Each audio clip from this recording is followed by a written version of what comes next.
let's take a look at your confrontation before we continue. There's so many layers to the Mahmoud Khalil saga, and I want to discuss one of the lesser understood layers to it, which I think makes a larger point about imperialism. But since you mentioned your appearance on Piers Morgan confronting former reality TV show star of Shalom in the Home, Rabbi Shmuley Boteach, who is now a noted international dildo salesman. Let's just take a look at that, because I think this really articulates, or I think this encapsulates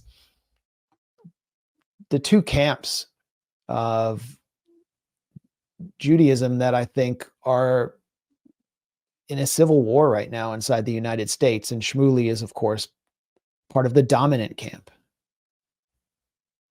Accusing people like my friend Omar of anti-Semitism simply because he wants the freedom of his people. It saddens me to see what people like you have done to the Jewish tradition. The suffering of my family, my great-grandparents perished in the Holocaust. They were murdered by the Nazis. And today, I have to tell you, I see you as the modern day followers of the Nazis, supporting this mass murder campaign in Gaza, putting the people of Gaza in what even Israelis have called a concentration camp.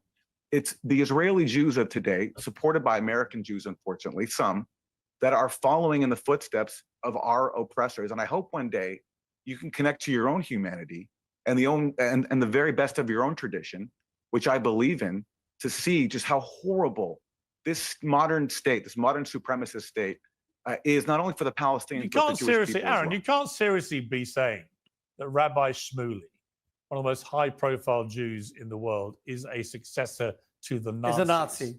I mean, that's a pretty despicable. I am saying that. That's a pretty despicable thing to say, isn't it? He supports the mass murder of children in a concentration camp. What else am I supposed to? May I respond to that? May I respond to that? I think you should respond to that. These are Nazi tactics. Aaron, these are Nazi tactics. Aaron, notice I have not once offended, used that hominem attacks against Omar or you. I have decided that I'm going to be factual. No, excuse me. You won't interrupt me. Omar started excuse me. Omar started calling me a liar. He wouldn't deal with any facts, a hypocrite. He said I'm drunk on lies, et cetera, et cetera. That's what we call ad hominem, personal attacks. I've seen it whenever, and I debate everybody because I like Pierce, and this is why I love this show. I'm also a free speech absolutist. The person you just called a Nazi spent the past year with his friend Ron Dermer, who was condemned by Adam Boehler because of our close relationship from my years as rabbi at Oxford. He was my student president. And Bobby Kennedy Jr., the new HHS Secretary of Health and Human Service, saving 200 Palestinian children who had cancer. Hamas would not let them go to an Israeli hospital because they would kill their families if Israeli hospitals treated them. Shaare Tzedek or Sheba Medical, all of whom agreed to take them. We had to take them to St. Jude's Hospital in Amman. And I helped get them out. And the reason why the Israeli military wanted the kids out, but what is he talking about? I have no idea what he was talking about. And I've never even heard of that. Yeah, I didn't want to interrupt because I don't like to do that because I try to be respectful. But I shook my head because I just don't think what he's saying is true. And the only people who deny Palestinian cancer patients the right to leave Gaza is Israel, which lets people die when they have cancer because they won't let them leave for treatment.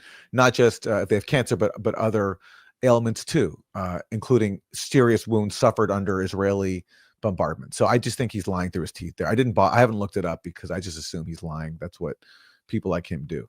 And by the way, later on in the show, he challenged me like which Israelis have called Gaza a concentration camp. And again, not that you need an Israeli stamp of approval on the term to make it valid, to make the point valid that it's a concentration camp. But I'm just saying even Israelis have acknowledged that it's a concentration camp. And so I named two. I said Baruch Kimmerling, a very famous Hebrew University sociologist, and Giora Eiland, who was a top Israeli general. And Shmuley claimed to have heard of neither of them and said there's no way. I was surprised. You haven't heard of Giora Eiland? He's a very influential Israeli general. And even he once acknowledged that Gaza is a concentration camp. Yeah, Giora Eiland helped design the general's plan to starve northern Gaza. Exactly. He's like, it's a concentration camp, but too much food is getting in. Yeah.